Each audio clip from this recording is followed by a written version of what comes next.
Heather McDonald has got the juiciest scoop. When you're on the road, when you're on the go, Juicy Scoop is the show to know. She talks Hollywood tales, her real life Mr. Segment serial data, and serial sister. You'll be addicted and addicted fast to the #1 tabloid real life podcast. Listen in, listen up. Woo woo. Heather McDonald, Juicy Scoop. Hello and welcome to Juicy Scoop. You guys, I'm so excited for you to hear this interview about the show Scamanda and the woman who brought it all down.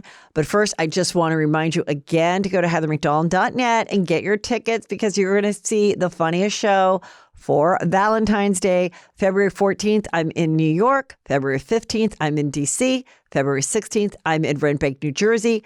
I'm with Andrea Lopez and Anna Roisman.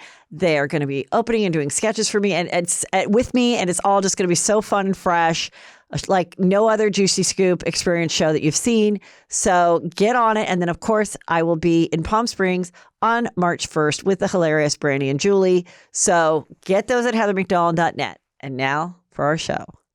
Hello and welcome to Juicy Scoop. I have a very juicy one for you.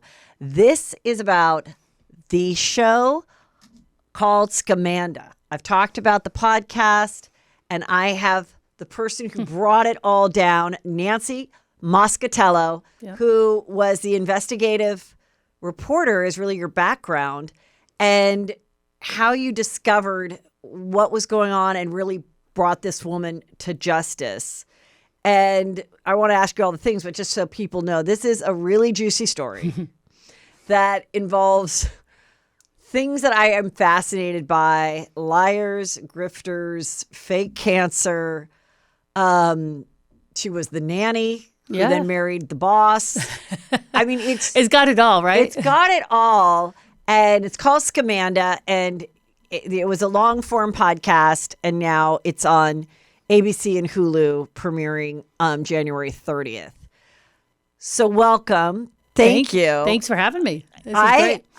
I mean, let's just tell a little bit about, why don't you give the little intro of like who this woman was and everything, and then I'll just kind of tell you what I remember and why I was so fascinated by the story. Yeah, no, Amanda Riley, was a normal average mom raising kids, raising, two young boys.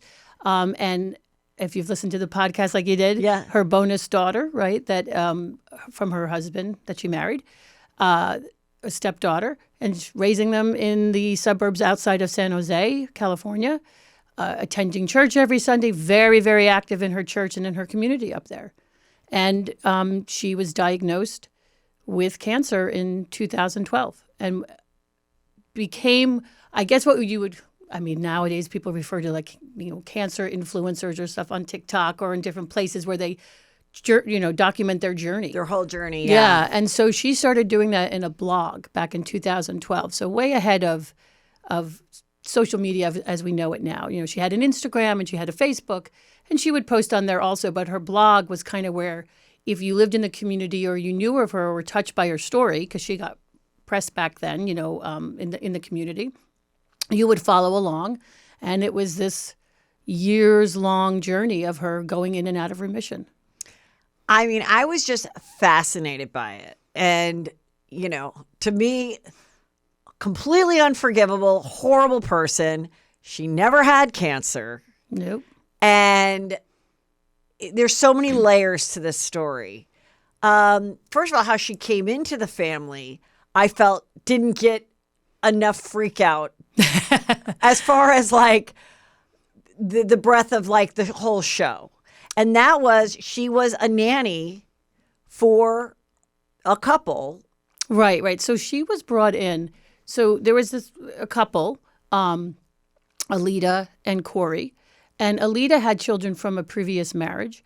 And one of them, the one daughter, Jamie, had cancer. And so when she married Corey, and then they had their daughter together, the older daughter, Jamie, had cancer. And so they brought Amanda in, who was in college, a freshman in college nearby in San Jose, to help with cheerleading and like fun stuff at home. Somebody she could be with because the child couldn't be out in public with, during the cancer treatments. So yeah, so they brought her in that way, and she came really close to the family. I mean, she was involved with birthday parties and going on the boat and anything they did as a family. Amanda was someone that was brought into the family. And then, like I said, I don't think they covered it enough, and I don't know how much you can, if you were like, when did their marriage end and the romance between the nanny that you brought in when she was only 19 years old and Corey start to develop? So it's a little unclear, but it's somewhere, there's a gray area, let's say that. Yeah. So, I mean, I do think it was after the marriage dissolved, or there was problems because there was other, Corey had multiple women apparently at the time. He did? Oh. Yeah, I think things were found out later on, okay, as time went on. But at that point, they had broken up. They had separated rather quickly, and then Amanda came back into because she had finished school, so she was around during all that time, 4 years of college. She had moved back to Southern California briefly, and then when she came back up is when it kind of was launched as this relationship. So, and at first, Alita, as she discussed in the podcast, she was like, oh, great, I know Amanda. Like, whatever, I'm over him. Like, that's fine. At least there's someone that I can trust with my daughter. So the one daughter that they had together, of course, they shared custody with. So then they get together and so they have the one daughter that they share custody with. It was Alita, the first wife's older daughter that had cancer. Yeah. That had cancer, and at that point she had recovered, or she was in remission. It took about a year or so after I think Amanda came into the family. Yeah, she's doing great now. Okay, so they get married, and she has the two boys before she ever starts saying something's wrong with her. Or? No. So when Corey and Amanda got together, there was no cancer. They had met.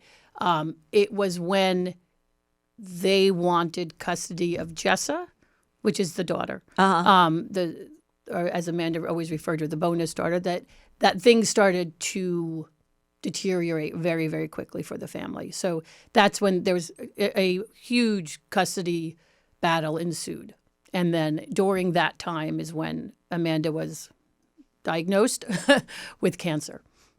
So the story is just crazy in that she goes to multiple churches, does all these things, and it's all going on. What I didn't understand was why, at least in the podcast, why Alita, the mom of Jessa,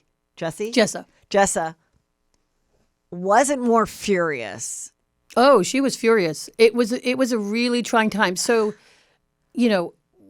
when I found Alita or learned about the story, right? Because remember, she's diagnosed in 2012. She was in the community for about 3 years before she was even on my radar.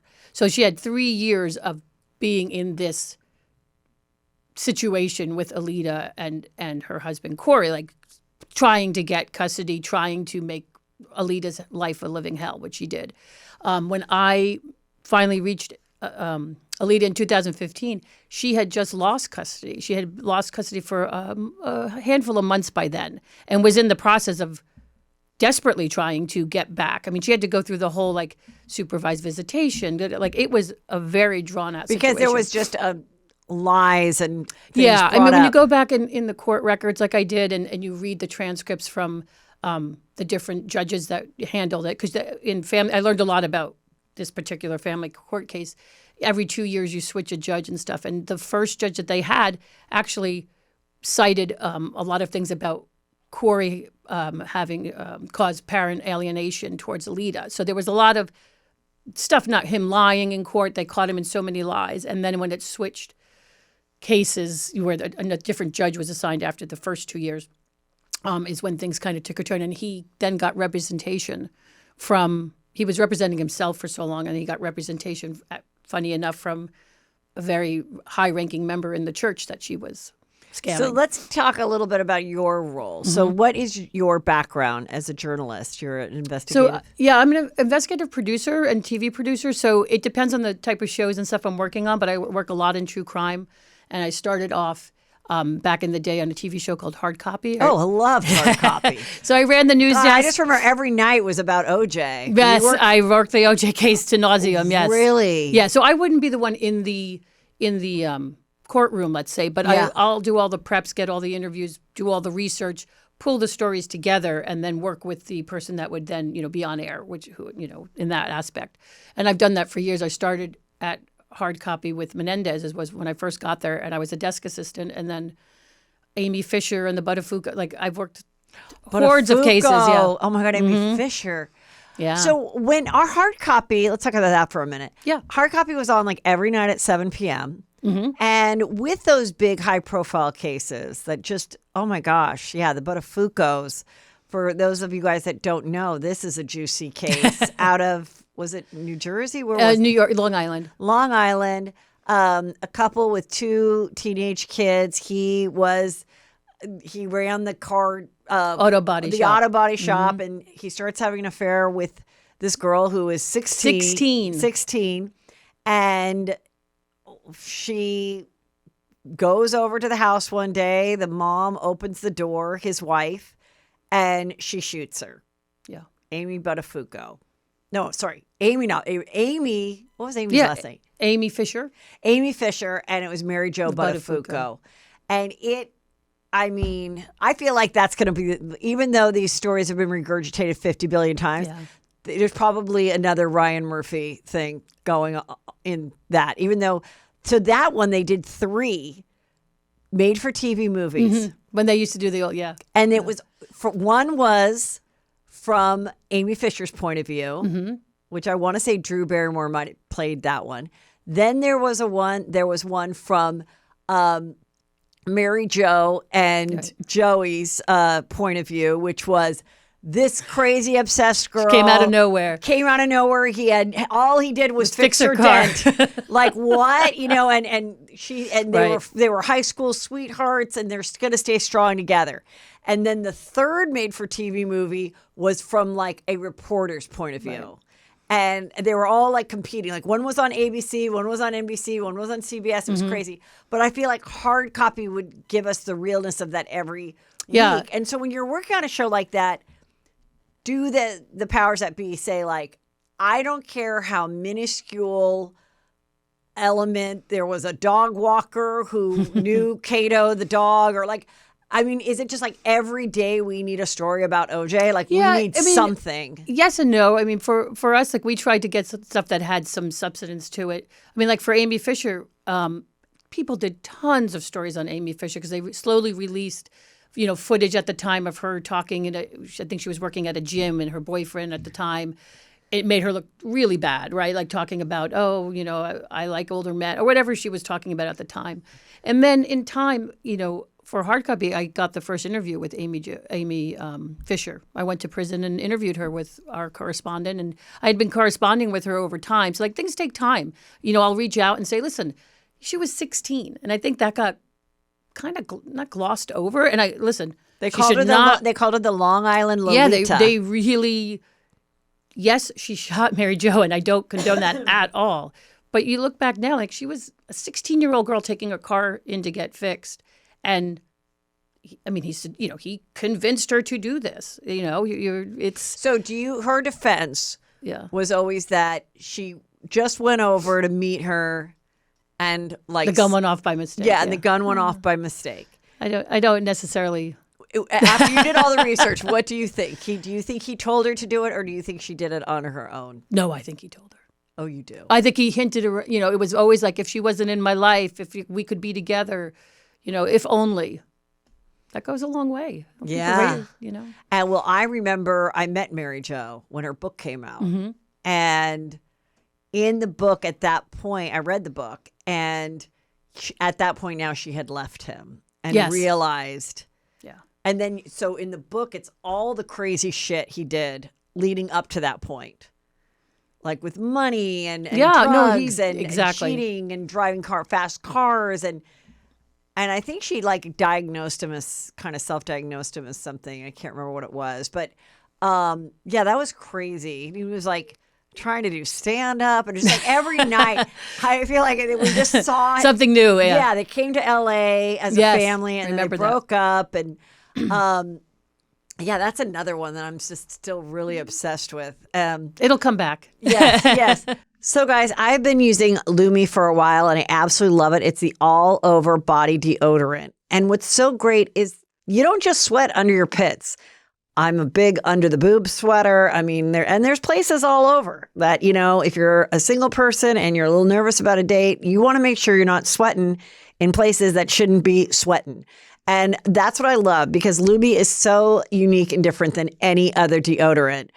It's created by an OBGYN who saw firsthand how normal BO was being misdiagnosed and mistreated, and it's clinically proven to block odor all day and control odor up to 72 hours. Lumi's starter pack is perfect for new customers. It comes with a solid stick deodorant, cream tube deodorant, 2 free products of your choice like a mini body wash and deodorant wipes, and free shipping. As a special offer for our Juicy Scoopers, new customers get 15% off all Lumi products with our exclusive code, and if you combine the 15% off with the already discounted starter pack, that equals to over 40% off their starter pack. Use code JUICY for 15% off your first purchase at LumiDeodorant.com. That's code JUICY at LumiDeodorant.com. Please support Juicy Scoop and tell them I sent you. Smell fresher, stay drier, and boost your confidence from head to toe with Lumi.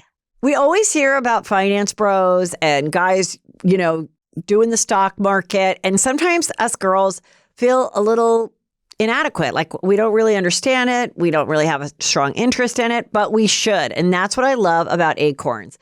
For example, here's a fact that may not surprise you. 66% of men are investing in the stock market compared to just 48% of women.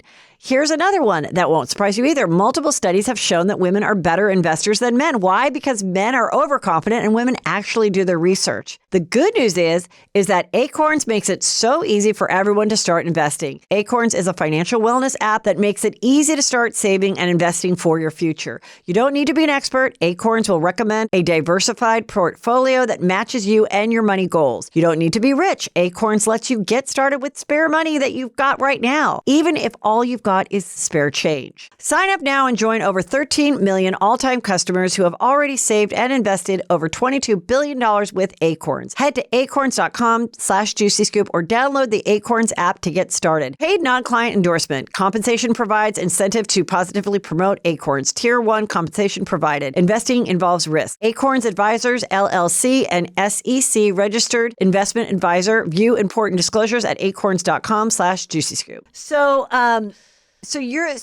I know you can't reveal the source of like who said, hey, like, right. But how much can you tell us of how someone directed you towards like, I think this chick's lying, or what was that? Yeah, the source was really adamant. They had experiences in their life that they felt it was obvious that this was going on. They were able to talk to me at length about it. And then also I was able to talk with others in the community also to source beyond just them, to understand that dynamic and how dynamic of like why they knew this was so, that she didn't have and cancer. Why did they think? What were some of the tips that you could, or some of the things that they believed weren't true? Because in listening to it, it felt like there was just so much that she put out there. Yeah, I think just by them reading the blog and the fact that she had this very detailed blog about stuff was what is kind of what led them to go, okay, it's time. We need to say something. So, but you'll learn about them in the documentary. Okay, good. So I don't want to give too much away because right. it gets explained better.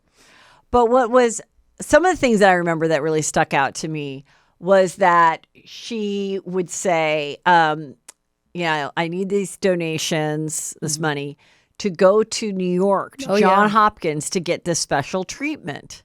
And then she would go and she would post stuff in New York, also like, you know, the Band-Aids and all of looking like she got the treatments and things like that. But then what you guys discovered is that there were no trips to this hospital. Wait, no, she was going. This is so fascinating. Okay, explain that part, because that part was confusing. I was like, wait. So what I ended up figuring out at the time. So it was Columbia, but she did Johns Hopkins also. She had a doctor in Johns Hopkins too. Okay, and that he was early on that I was able to speak to him directly, and I said, can I show you a portion of this blog? And like you're discussed and you recommended certain things. And he answered me right away. He's like, I have no idea. I have never consulted on anything like this. Not even name wise, just the scenario that I set up for him.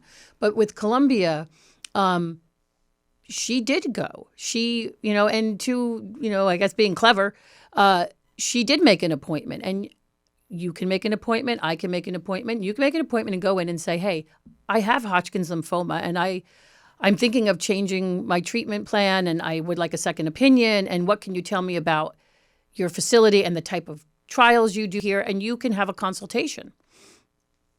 And then that'll be on the books then. Yeah. Yeah. And that's at least, and then you have access to their offices. And then you have access to walking around Columbia. Here's a tour. Like, okay, so this is where we do our infusions. Here's our lab work. And they're not asking you to prove it. They're not giving you you a blood consultation. test. Got it. Who's, I guess when you think about it, they have changed since this. Oh, they have. Oh, absolutely. They when I contacted them to go, okay, I know you can't tell me about patients and with HIPAA laws. I don't want to know about her. What I want to know about is, and I gave them again the details that she would put out to the public. I was there. My lung collapsed. I was treated with this. I had this happen. I overnighted. Like she would give a lot of detail, and I would ask, and on the dates.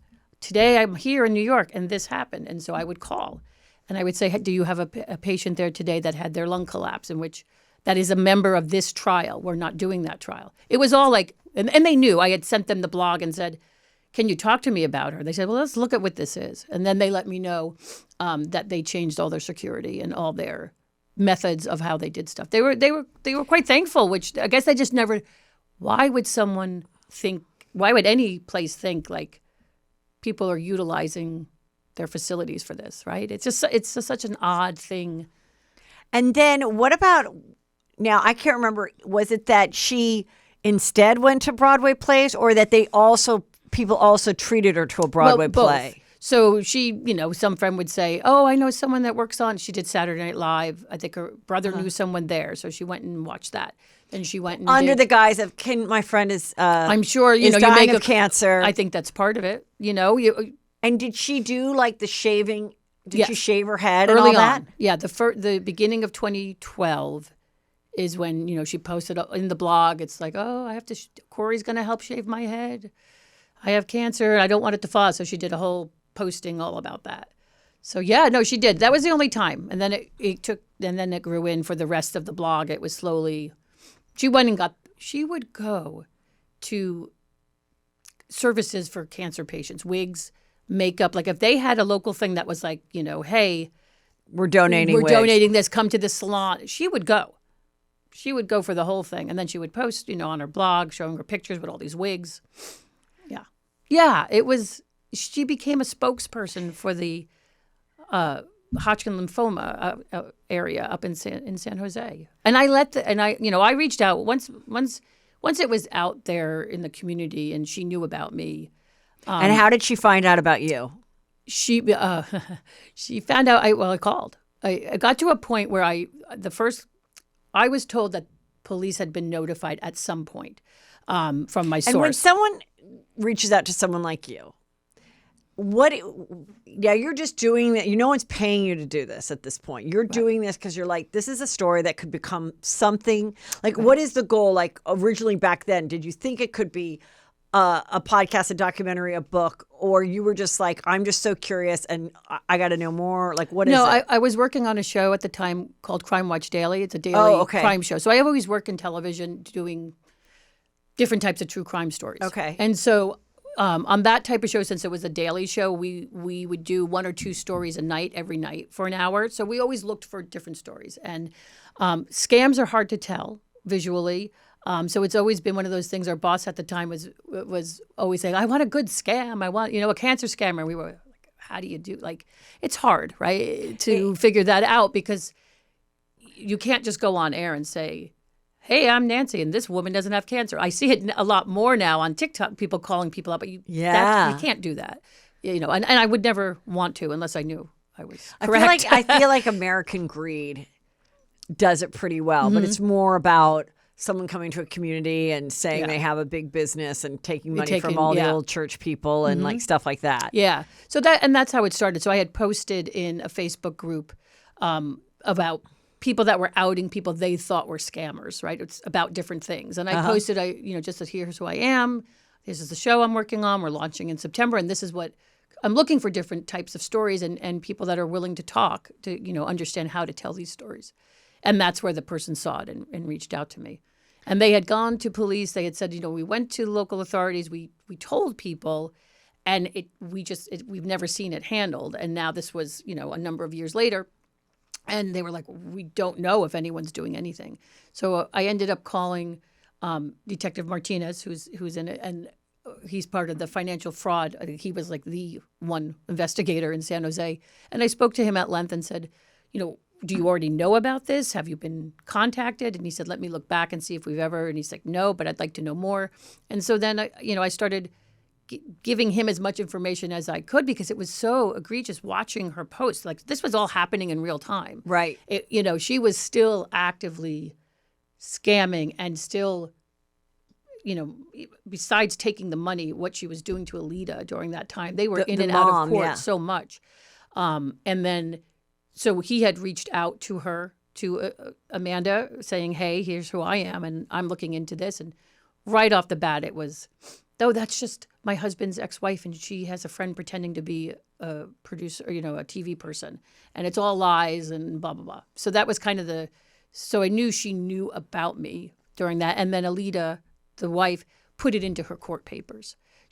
I finally said to her, I said, it's more important you get custody back of your daughter and stuff than worrying about me. So, if your attorney wants to mention, hey, there's this investigation, or hey, this is what's going on, help sort this out, by all means, do what you want. I mean, I felt like, all that she was doing, because it was like let's talk about some of the things that she does, So she joins many different churches. There were lots of different people. After each other. She was mostly in this one particular mega church. And then after that after a couple of years of me being involved with that, she moved on to a different community where she became principal of a little Christian school. So, but the main church, because she wasn't a religious person at first, Amanda, when we go back, and just doing more research of kind of the family and where she comes from, they're not religious. She got involved with that church through an old roommate from college that was very, very active in the church, and I think brought her into it. I'm curious because, and maybe you discovered more, like, what was she like in high school? Were there people that were like, oh, I remember she made up this weird lie at a slumber party? Like, what makes somebody become Scamanda? Yes. So we have a little bit more of that in the documentary, meeting some of the older friends or people in her past. And it seemed like it was very much, white lies for no reason, or why the need to maybe exaggerate something or not, those like small things like that. Yeah, I find that just so fascinating. And then you put an element of a little bit of fame with it. Right, you get that intent. So I do think that social that's media the early fame, on, and then right, and then the sympathy, and then now the lie is too far for me to turn back. Well, I think that's what she thought, right? Yeah.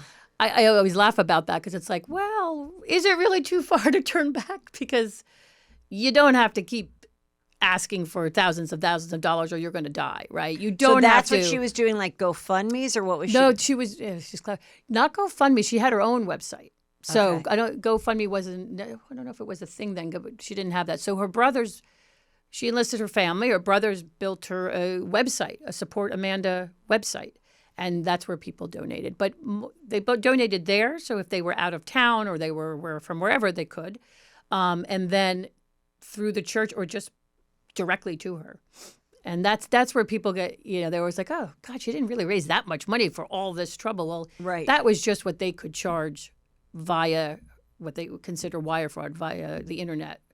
she got plenty more, a couple of 100,000, if not more, that I tracked just from like so-and-so did a fundraiser and handed over $5,800. So when she raised money, like this is what I'm saying, like, okay, it's snowballed.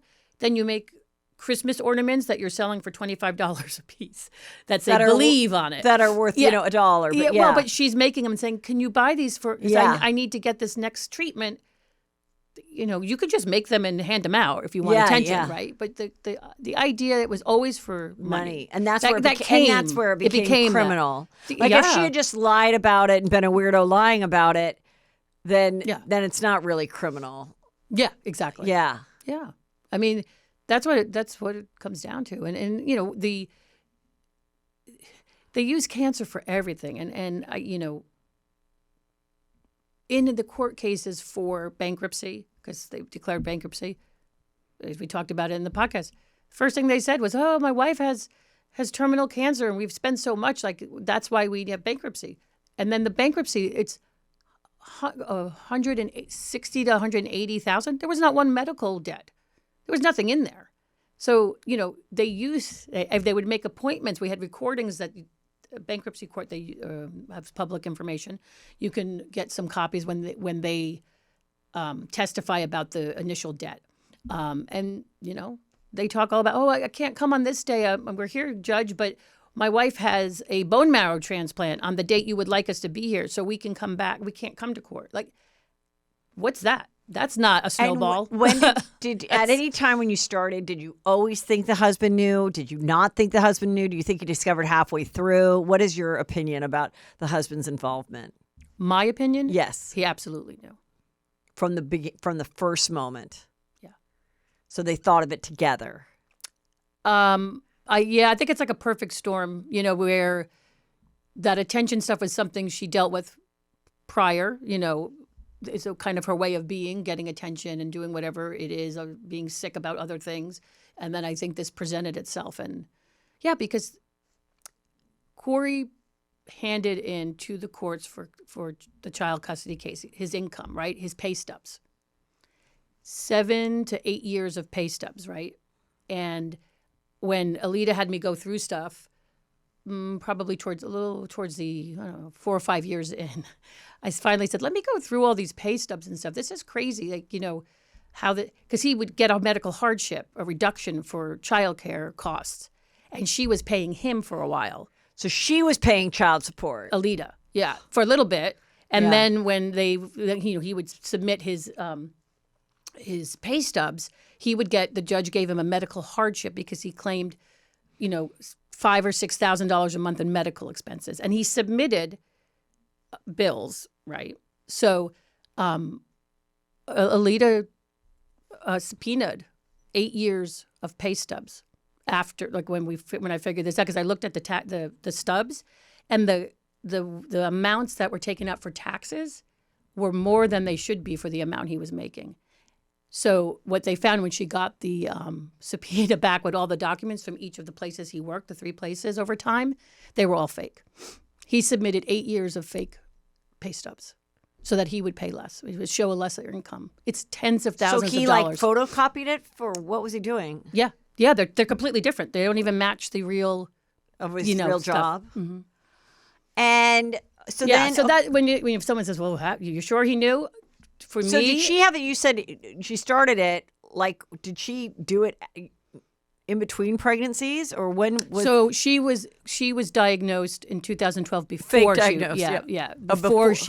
Before the first child. Okay, and that was the first child, and the miracle baby. Yeah, and it was a miracle because she was terminal. I misspoke. Sorry, she gave birth. Okay, and then that's when they noticed it to the first child. The second child's the miracle baby. And that's where I remember a couple of these close, church friends were like, wait, how the hell did you get pregnant? You're like, stage 4. Yeah, it's stage 4. Not only that, she posted on her blog. And this one's so funny. It's some things I can laugh about. Yeah. At the time, I know people who have been through hell with this, but she posted, I'm stage 4 and I have an IUD, but somehow I am pregnant with my miracle child, my second child. Let's face it, weight loss can feel overwhelming. That's why hers is changing the game by providing access to GLP-1 medications plus expert care. They make your goals more achievable. Hers is transforming women's healthcare by providing access to affordable weight loss treatment plans, and it's delivered straight to your door if prescribed. Hers offers a holistic weight loss program with personalized solutions, including compounded GLP-1 weekly injections, featuring the same active ingredient as Ozempic and Wegovy or oral medication kits. What I love about hers is that this is a weight loss plan that is way more affordable. With compounded GLP-1 injections starting at $165 per month with a 12-month plan paid up front for new subscribers. No hidden fees and no membership fees. Start your initial free online visit today at forhers.com/juicyscoop. That's FORHERS.com/juicyscoop for your personalized weight loss treatment options.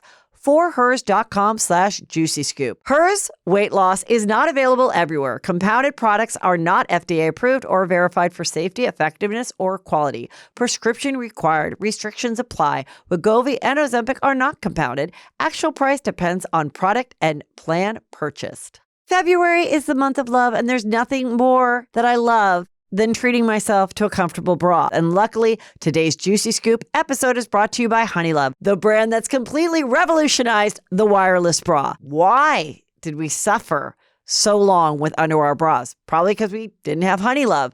I mean, so uncomfortable. And I'm saying like that awful bra that the minute you get home from work, you just like rip it off. You're like, maybe you're even taking it off in the car. I know I've had bras like that in the past where I'm sitting on the 405 and I'm like, get this uncomfortable thing off of me. I never feel that way now, which is, good for the people that are driving on either side of me or not. They've got shapewear, tanks, and leggings that are just so great. Also, I love their best-selling Super Power Short. That is an absolute must-have. It sucks you in, lifts that booty, and more importantly, so comfortable and it doesn't roll down. So treat yourself to the most comfortable bra on earth and save 20% off site-wide at honeylove.com/juicy. Use our exclusive link to get 20% off honeylove.com/juicy.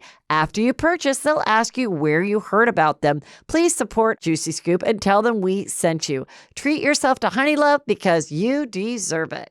So the daughter was kind of living with them because they were fighting to have custody. And why do you think they were so determined to have custody of that daughter and punish Alita like that? Like, what was the purpose of that, do you think? It was, for me, I think it was twofold. It's, I want what you have, and this is my family, and I'm going to take this over. Because she would crush anything in her path. Like Scamanda, Amanda. Yeah. So this was important for her to have this perfect family and for her to be this perfect mom and perfect family life. And with that came, they don't have to pay child support if they have custody. Alita has to pay them. Oh. Yeah. And what did he do for a living, Corey? Fire sprinkler sales and stuff. No, he did well. He always worked during all this. So, And so what is your opinion, or what did you find out of, like, what was the day? Like, did she ever admit to, like, the day that she just decided to say, I'm sharing some really bad news? Like, was she blogging prior to the cancer stuff, and then one day her entry was, I went to the doctor and I'm scared? No, it started with, as many of you may know or heard, they weren't sure what was wrong with me, but now I know. And basically, once I gave birth, this is what they found out. My numbers were off, They ran some tests, and I have Hodgkin's lymphoma. And so I will need to start treatment. And so, then it was the first post were all like, oh, I got all these gift baskets. Oh, look, everybody's giving me all this stuff. So. And then you think that she just loved the attention. She couldn't stop. You stop with the lie then because she liked it. And I think, there's obviously factitious disorder or Munchausen where it's the attention and all of that. And I do think that's how things start possibly with her. But then the additional aspect was, because it was fairly quickly that it turned to the need for money. Not to mention, and this is, she had Kaiser through her husband's work. Like, she had insurance. So the fact that she was going to all these places supposedly and not Stanford or not UC San Francisco, which are in her backyard. So she was going to New York. To New York, which involved everybody paying for it. So that she could have a fun New York trip. Or whatever. She went 8 times. 8 times. And she did go see So that's Broadway one hell of a plays and snowball, stuff. I guess. You know, like, you can't stop. So, Yeah. and that came up in my court case. And I think, you know, Because we then talked about it in the podcast. So then she comes after you. Yeah. And tries to, like, sue you, or what did she do? For civil harassment, trying to get a restraining order. Yeah, and this was she knew about the investigation. Why are these scammer grifter types like Dirty John and stuff so good with that? Like they do the legal abuse. Like, how do they even know? Like, I think that she was really kind of backed in a corner. I think in her mind, like, this is because she had moved on to the new. Became principal, which as soon as I heard that, I was like, oh, hell no. Like, I called. Did she have a teaching degree? Yes. Yeah. Oh, so okay. she has a bachelor's, yes. Okay. Yeah. And then I believe now, many years later, I think she also did an online, like, for a master's. Okay. Mm-hmm. And then you found out she was teaching at a she was principal at a small Christian school. And she was saying the cancer there too. Yeah, right? the cancer was in remission when she started. Okay. And then, and again, talking with all these people, it breaks my heart. There was a teacher's aide, Miss Cindy, who had her cancer reoccur, and so the school really got behind this woman, and they did fundraisers for her, and she joined in. You know, right as Miss Cindy was getting all that attention, Suddenly Amanda, all of a sudden, her cancer came back, and they gave her more than half of the money raised because they said, "Oh, she has kids. Miss Cindy doesn't have kids." Like, they felt so bad that their principal. And she willingly, like, yes, oh, great, thank you. You know, took thousands of dollars. And did her parents believe that she had cancer? Yes, yeah, I do believe the family. At least, here's what I know: when the raid happened on her house in September of 2016. So there's 2 times that I reached out. There's an email attached to the website that said, if you have any questions, email. So, which was one of the brothers. So that's what I did. I emailed and I said, here's who I am. Here's the show I work on. I have these questions about how the money is handled. There's, as you must know that there's an investigation going on. I didn't know if they knew or not, but I said, there's an investigation. Here's a list of questions I want to know about how this money gets to Amanda. I never heard back. The raid happened a few months later. I sent a second one with a follow-up. Explain the raid. The raid was the federal agents went to her home at 6 in the morning. 6 in the morning with a battering ram and a warrant.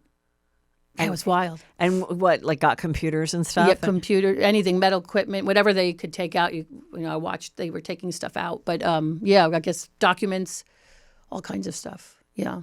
Wow. So it's pretty serious. It's like, that's why I don't think people realize it was. They had a federal grand jury that took place, which many people had to testify.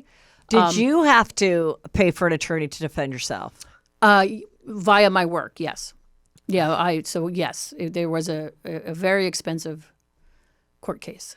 Yeah, because it became a First Amendment issue because I'm a member of the press, and so I don't think she realized that. Yeah. But by asking for a restraining order and the way it was done, I was in Los Angeles and this was up in San Jose, and they put papers in my mailbox. They never served me on a holiday weekend. And I opened up, I was like, oh, what's this? And so when I called the attorneys for where I was working, they were like, oh, you don't have to go. You weren't served. And then by not going that first thing, they sent some outside representation, and the judge was like, well, she's not here, so we're going to issue a temporary restraining order. And they were like, well, wait, she's a member of the press. Like, this is, you can't do that. And she was like, well, come back in 10 days and we'll talk about it.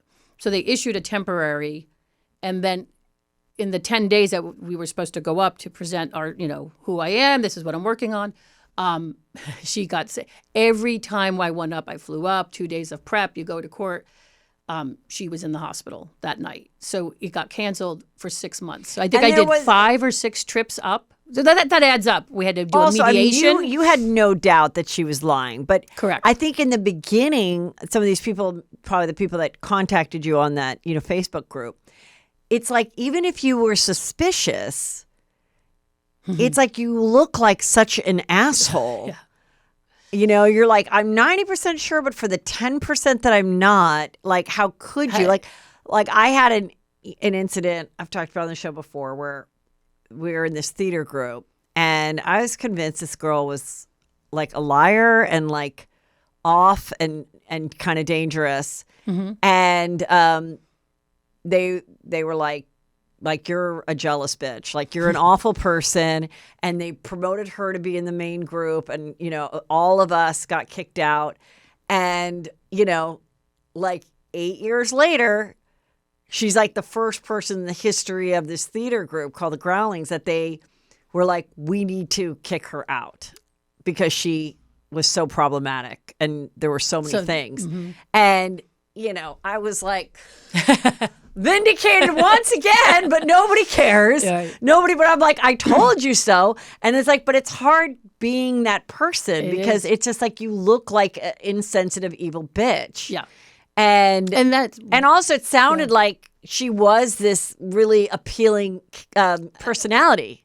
Yes. Gracious and sweet and thankful and Christian and this and that. She was so involved it's like in likable. every group thing at that church and in the community. And she, if anybody else was diagnosed or like someone said, oh, my sister, my friend, let me help them. I mean, she would go and like offer her service, counseling these people and giving advice and telling them, don't use that hospital. Go like this is. I found this out afterwards. I'm like, are you kidding me? Like, she did not care. She was a spokesperson, like I said, being paraded around. How do you think she chose that particular kind of cancer versus others? That is very close to what Jamie had, Alita's daughter. So then she just had a blood cancer. So she already had knowledge of it. Yeah, to a point. I mean, Jamie was an 8-year-old little girl, so it's different. But it was, that's what she had. So that's my guess. Because I just wonder, like, if you're going to go make something Plus up like this. I mean, it's maybe one that's not as people can walk around and have it, and maybe you don't notice it. There's other ones that people deteriorate. She was stage 4, and That's she what I'm was saying, running, like, she's marathons. Picking, like I'm just saying. I don't know. I mean, that's a terrible. In doing everybody's research, different, but like in doing research, if you're going to do this lie, like picking one, like I said, that has a lot of remissions, or it can be very dire, but then you can come back from it. Right. Versus one that's like pancreatic or like people, lung. Like there's those ones when the minute you hear, you're like, wow, that's going to be a harder challenge than, like when people go, well, she has this cancer, but it's like the best kind you can have or whatever. Right. When people say stuff exactly. like that, like it's the least, or it has a very good chance of, Yeah. So when this all finally comes down and they do the raid and everything, she's still making excuses, and she posted that night. But I laugh because I was there when they did the raid, and she leaves. Corey leaves with the kids. They leave the investigators in the house. They go off to work or whatever they went off to, and basically said, like, lock up when you're done. And so that's what the feds did. They took computers and phones and all of that. It's my understanding. But she must have won and got a photo, or I don't know what, but she posted that night an old picture of her bald, commemorating Hodgkin's lymphoma month or something. Like, she didn't miss a beat. And so there's choices, right? There's a lot of choices that you can say, federal agents just left my house. Maybe I should stop with the snowball, right? I should get better. Did you see the other doc about Grey's Anatomy? No, I read a lot of articles about that though. The Grey's Anatomy writer is another one that I could relate to. I was a writer on a TV show too, and she did the same thing. Created all this. She did more lies than just the cancer. She put herself in a terrorist attack at a temple and all these things that just were not true. But part of it in watching that doc, I was like, oh, she's like she's lazy. Like she got out of work. Yeah. She made other people do the work. Yeah. Like she'd maybe come up with the idea for the script, but then everyone else would have to write actually it. go in the Right. final draft and write it, which is the harder part, like. Well, Amanda did that. Like, so she got hired as a teacher. Right. And gets hired, English teacher, at a different community school, religious school. And within, I would say, a month after the appointments, I'm sick, it's back, it's this, it's that. And when I went to court, we subpoenaed all her human resource records from there. And so by reading through all of that, teachers were covering for her. They were donating their sick leave and their time so she could get paid during the whole time. So there's that, right? So that's lazy. That's what is she doing? Just bed rotting and like watching TV and like just enjoying the time off? Curled up at home, I guess, but whatever, but that's, so, these are things I found out as I kept digging. I was like, are you kidding me? Like, so people donated not just money. So when people see that figure, you have to step back and go, wow, like that was months, right? She started there in August and then they let her go in like February. I also wonder, having like two young boys, where there are times where people were like, we'll waive the baseball fee. Oh, we'll waive the karate fee, or I'll take everything. The kids. Yeah. So then now you have all these people helping with your babysitting for free. Yeah, that was one of the things Jessa feels horrible about, because she knows now, she's obviously older. The older. And we've talked about that stepdaughter. before. But that was one of the things that really she had so much guilt about, that I think she talked about in the podcast, that people paid for everything for her. And that, that's a tough thing. Yeah, because her tennis lessons, her gymnastics. Because her stepmom was struggling. Oh, Yeah. okay. Yeah. Oh. So there's so much more than that figure. That's what they charged her with. So was there finally a actual trial, or did they just do like she pled a plea? guilty. So she first pled not guilty, Okay. that's normal, and then she had a change of plea for guilty. And then that's how they wrap. Because when federal cases, they're tough to, not that you can take it to court, and plenty of people do. But usually when there's a federal indictment, there's so much. They had so much evidence and so much to present. The grand jury and stuff indicted. Was it federal versus state? No, just federal, because it went through the IRS, which is a federal agency. agency. Okay, that's why. Yeah. It went from a state agency in San Jose to federal. Yeah, and it was the first type of case prosecuted, not a wire fraud, that's done all the time, but on the grounds that she faked having an illness, that she was basically lying, but the money came in because of those lies. Oh. Yeah, it's interesting. It's the first time. So now, hopefully, I know for Agent Lee, that meant a lot for her, because she really wanted to set a precedent, and the Department of Justice to be like, this isn't okay, and there's now something to kind of work from. Yeah, because with the Gypsy Rose case of the Munchausen by proxy, and there was a lot of crimes that the mother did before she had her boyfriend murder her. They went and did the Make-A-Wish a bunch of times and did all this, and it's just, did she ever? So now she's still in prison.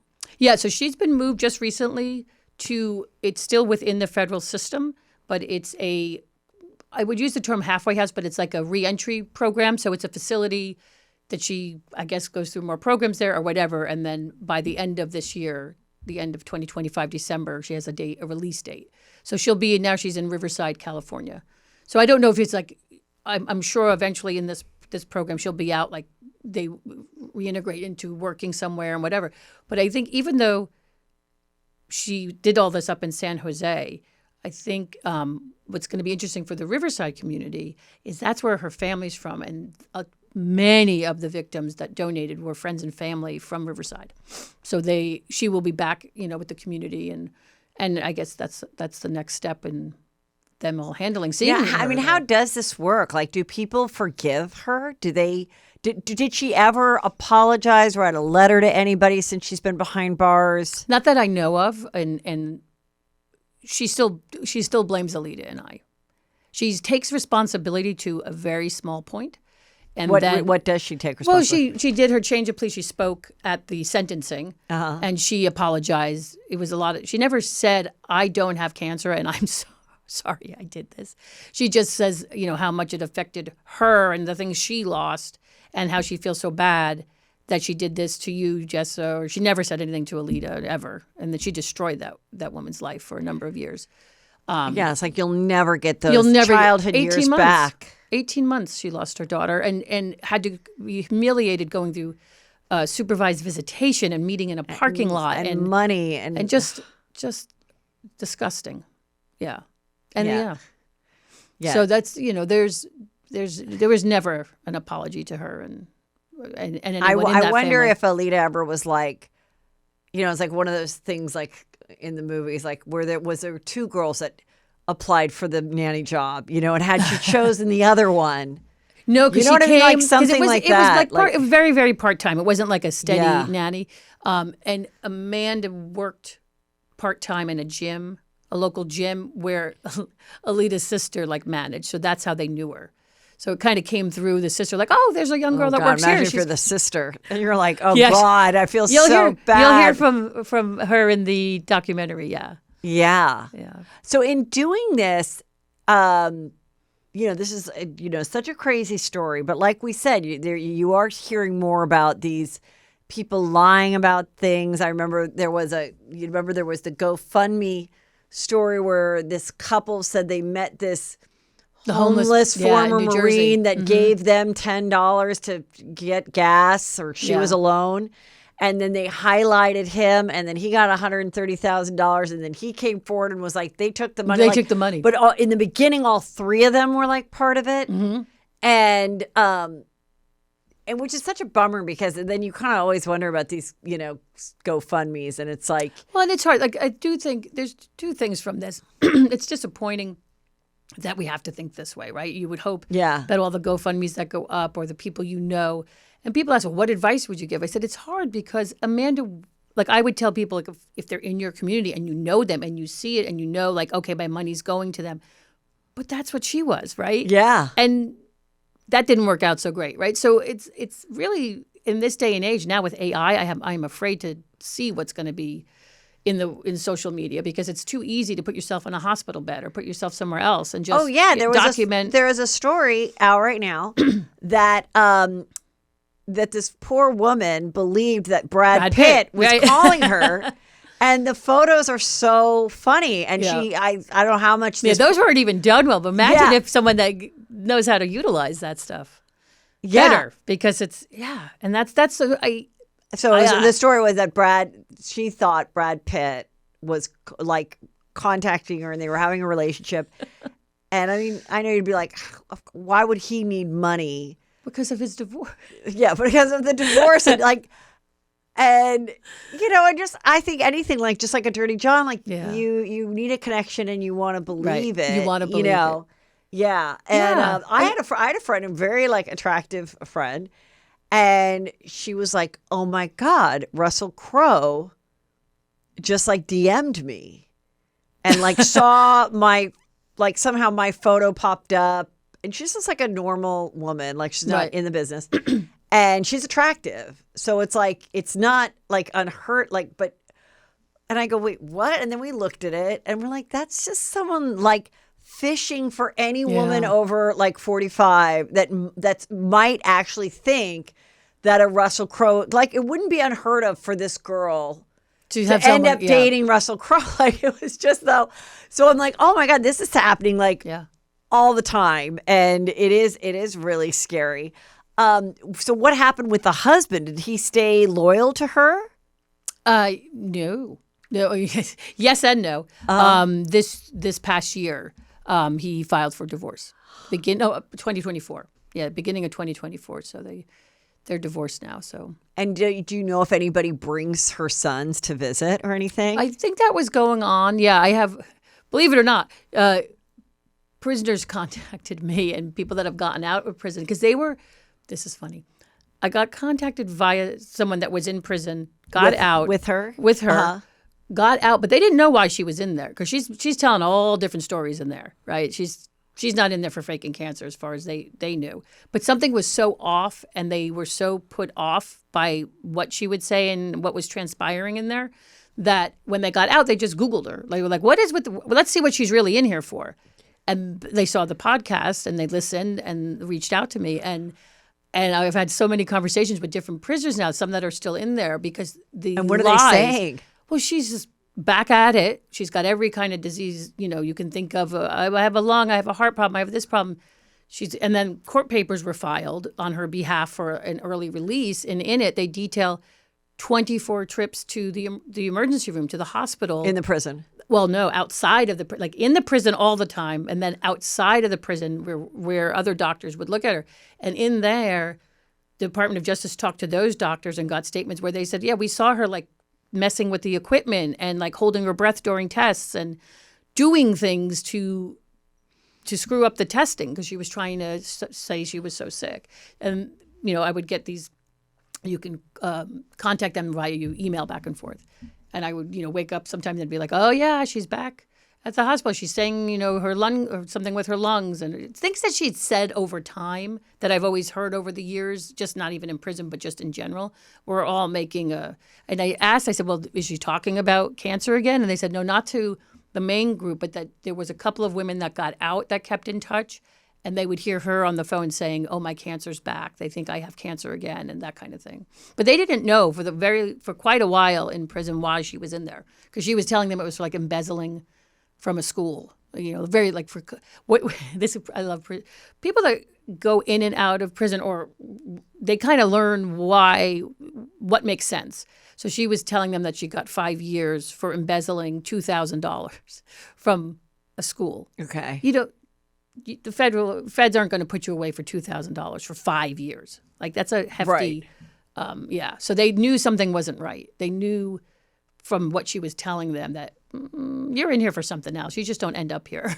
Do you know about the classic Real Housewives of OC story when Vicky Gunvalson's boyfriend faked cancer? I do. Because that was, I think I want to say, while this was all going on with me with Scamanda, it was like there was a time frame that it overlapped. Yeah. So did you watch it, or were no, you a I don't fan of watch it, or somebody turned you on? No, I just would read it. I'll read TMZ. I was like, oh my God. I mean, that's bold. The juiciest thing. Mm-hmm. So Vicky was on the show, and she was married to her second husband, but they'd been married a long time, and they got a vow renewal, and then you always get divorced after a vow renewal. And they got divorced, and then she was with this guy who I think she was sort of seeing before she broke up with her second husband. I think they've alluded to that. Anyway, so his name was Brooks, and he was just Southern and like such a dirty John. And she gets him new teeth and makes him a little cuter for the OC. And then he says, and I want to think his might have been the Hodgkins, I think it was too. Hodgkins, yeah. Yeah, and then he's like, I had this it's back. So the reason she says, what I recall, that she believed him is that he said he had this prior, and now it's back. And so she's sharing it. She's asking one of the housewives' husband, who's a Dr. Terry, about it. And then this girl, Megan King Edmonds, is all just like, I don't believe it. And then it was the whole thing about the HIPAA and the HIPAA rules. Right. And and what, did they go to this Hoag hospital in the OC or not? And she's like, I had all these binders and he would be tired, but I didn't go to the doctor. But and the whole thing was, did she know? No. Mm. And it's like, it's one of those things that only she knows, because she's, lied about it. And then if her castmates are mad at her, they say you're lying. And then when they make up with her, they're like, she never knew. And I always think she believed it in the very beginning, discovered it, and then was like, holy fuck, we're filming this show. Yeah, now what? Now we just have to keep it going. And he's my boyfriend, and I don't want to be single, and I don't care that he lied.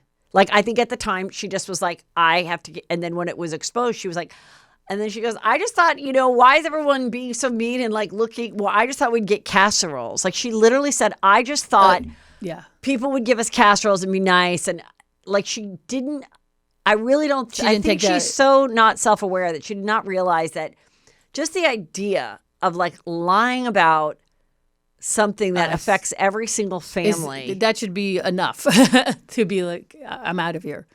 Yeah. And so then they did break up, and then he married someone else, like in another state. And then she still is like, I hate him, and and she's very defensive. But it's like, yeah, she'll say, I never knew. I never knew. I believed him. I think she discovered it halfway through. Because that was the same thing I felt like with Amanda. Yeah. Like I said, once I sent these emails and contacted, hey, this is going on. Time went on, and when my lawsuit came up, she brought those emails in, the 2 emails, but she had said that I sent hundreds of emails, and this was an example of what I sent. She didn't bring the other hundreds because there weren't any. I sent 2. But with that, it was forwarded amongst family members, and that was her evidence. But in it, the family's like, who the F is this? And that's it. Like they got these emails, sent it to the parents, sent it to the Amanda. And then at that point, I don't know if it was my family, I think I would have been like, who is this person? And is there a federal investigation, right? Were people at your house? And yes, but you would think the wheels would start thinking, wow, we've never been to treatment with her. Or I guess you want to believe that your family wouldn't do that, right? I don't know. I think that would be enough for me to be like, federal agents just don't show up. Yeah. Right? So there was another girl I interviewed. Her podcast is No One Should Believe Me. I think that's what it is. And she had a sister that had Munchausen's and also Munchausen's by proxy with a child. And, lied about having a double miscarriage of twins and like lied about pregnancies, which that's a whole nother thing too. Of people that lie about women that lie about pregnancies. And I'm just like, I mean, in you investigating, is there any kind of like factor that makes someone a more likely candidate to do something like this? Or I think, there definitely seems to be when people get caught for this, or maybe they look back, even with the man, like you try and look at the trauma, like where they came from, the trauma. There could be something. I haven't really seen that from the family. I've been contacted by different family members now as well that just had questions for me. They asked if it's okay, would I talk to them? I'm like, yeah, sure. I have nothing to, and even they were confused by where this all stemmed from. Because she seemed to have like a stable childhood. Yeah, very much so. Yeah. Well, Dr. Drew Pinsky said, or no, it was Matt Murphy, actually, he's a prosecutor, said that serial killers actually, it's that they were like spoiled. Like they're overly given whatever they want is something that he has discovered. It's not interesting. It's not like a horrible childhood or being neglected or anything like that. And so, yeah, it's like I do think, and it sounded like the girl from Grey's Anatomy had a very nice parents and a brother and everything that she lied about. And I think sometimes it's just, you're like a bad seed. You're like, nothing makes sense. You're just like, all of a sudden you have a couple kids. Did she have siblings? Yeah, 3 brothers. Yeah, like you have a couple, and they're all like fine, but right from the start, she was the oldest girl, okay, the oldest child, and then 3 brothers. So I think, it seemed like there was I don't want to say a lot of pressure, more so like perfectionism was expected, or like, this is our little doll, and she's, she did some pageants, she did some things like that, but like again, apple of the eye. But also that attention, that attention. Actually, like I want to be a star, but I don't really want to do the work. So how else can I do it? Which is also a lot of Real Housewives and a lot of, and also on Real Housewives, there was this one girl, Kim Zolciak. She lied about cancer, kind of said she had it, and then is like crying at a reunion, and they're like, and Andy Cohen's like, well, did you have? Well, I thought I did. I thought I did. I thought I did, and then I didn't. And this other girl, Mia, who she comes from like, both of them kind of come from fucked up backgrounds. But this one, Mia, she then, on one of the seasons said that she had something wrong with her, but then she really didn't. Yeah. And it's just like, Well, yeah, I think it's that certain I think types. that's the attention part of it, and that probably started fairly young in high school through college. Because on the podcast we talked to some of the people that were in college with her at one point, and they were like, it's weird. She would get us to do the work for her. She'd be scheduled. Oh, I'm so sick. She told everyone that she had, I believe it was lupus. So she had this so world. she was doing that before. That was early. There's different things that definitely illnesses or things that would kind of come and go and never they could never. A lot of her verbiage was they say it's that, but they're not sure, right? That's but yeah, then that just kept escalating. So I do think it did start with this snowball, and she sees, oh, I'm getting out of doing the work I have to do as an RA at college. Like they're covering my shifts. Oh, okay, I'll go on with my life. And I think, she meets Corey, and there must have been a need for money because it was pretty fast and hard with needing extra money. And But he has never admitted to anything. No. I guess that's one of the things. Well, just like Vicky and Brooks, we won't really know. You think he knew from the start, but in listening to it, I'm like, I think she started it to get his attention. And then he was like, who is this crazy bitch I married?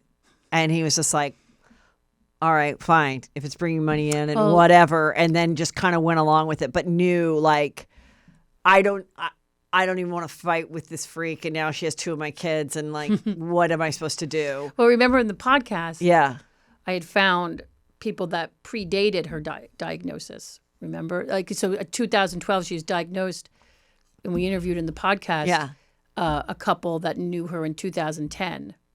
And what'd they say? Well, they were told that she had 4 months to live. Corey told them that she had 4 months to live. Oh. They were a very wealthy couple that had participated in fundraisers in the community for other members of the community.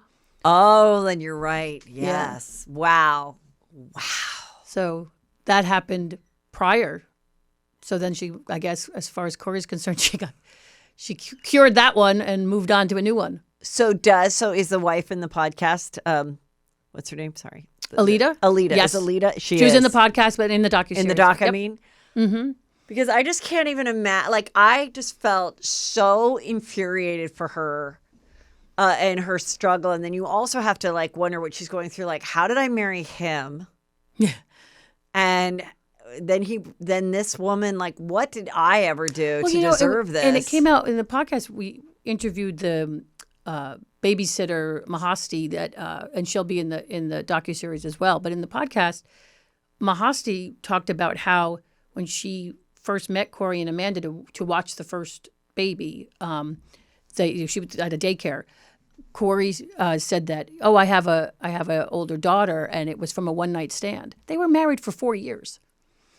So, he was lying on top of lies mixed in too. Maybe that was their attraction. Two sociopaths find each other. Would you say they're sociopathic? Yeah. Yeah. I mean, he told people he was a fireman and he was working shifts, and so the families would volunteer. Oh, so he's super comfortable lying as well. I think so, yeah. God, that's amazing. Well, it's like that perfect storm. Somehow they found each other. This is not really her face, or is it? Yeah, that is her. Oh, it is? Absolutely. Oh, so she was like real cute. Yeah.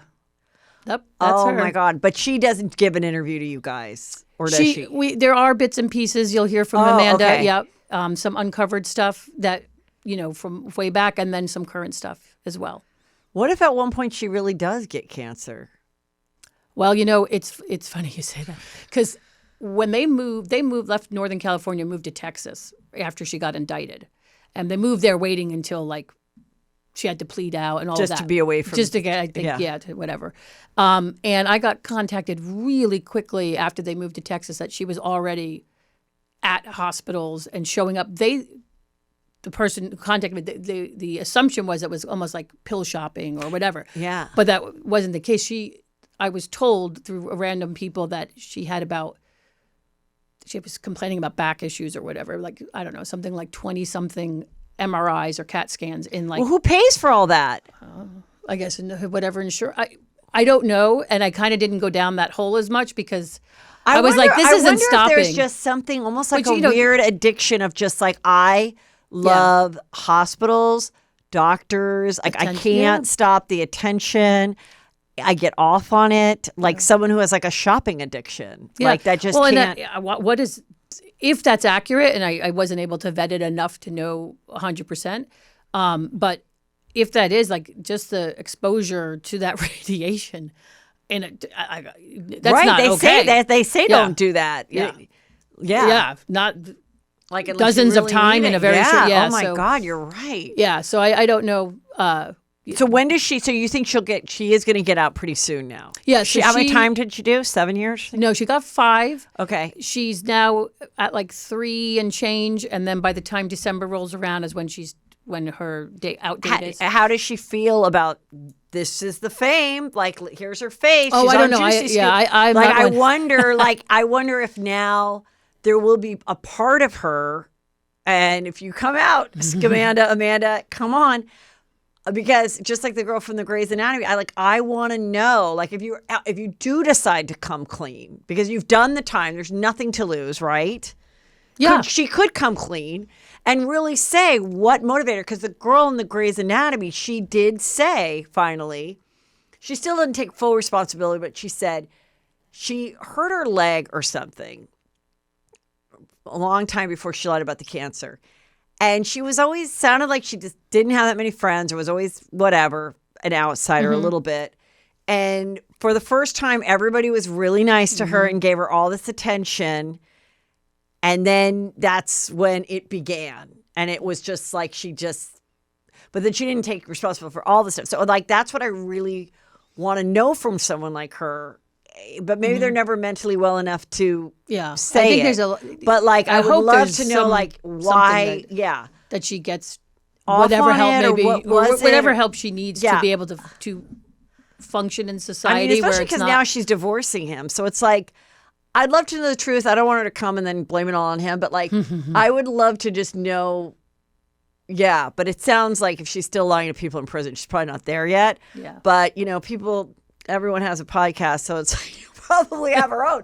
But if you'd like to launch it here, I would just die. I mean, I'm just so curious. And then, and then you don't get to be there's with a your, part of don't me. get to be with your There's sons a part of me that I'm and like all that. like the gobbledygook that's going to come out of her is, to me, useless and just Right, 'cause self-serving. But then there's a part of me that's like, oh, it'd be interesting to hear Would- what's would- next. Yeah, would she where- ever? Yeah. So no, I get that, but Well, thank you so much for coming. This was so great. Yeah, thanks for And having me. Besides listening to the podcast, which you did, and then the Hulu, ABC and Hulu, Scamanda, is there anything else that you're working on that you want to talk about, or people can follow you? Or Oh yeah, I'm on Instagram. I don't do much on there, but I keep people apprised of the stuff with Of your Scamanda and projects. some other Yeah. things. But I run a TV show called True Crime News, which has been a syndicated show that's on, and What's I'm your always doing Instagram? different projects. Oh, at Nancy Moscatiello. Okay, great. Well, thank you so much. This was great. I mean, I loved the podcast. I cannot wait to watch the special. And it's 4 weeks, and you got to wait each week, which I kind of like. I like having something to look forward to, and I wish more shows would do that. Like, I mean, I think they're going to do it, with White Lotus and stuff like where you have time to talk about it with other people and stuff. It's like, don't give it to me all at once. I don't want to binge. Like, I want to savor it. But thank you so much. This was great. Thanks.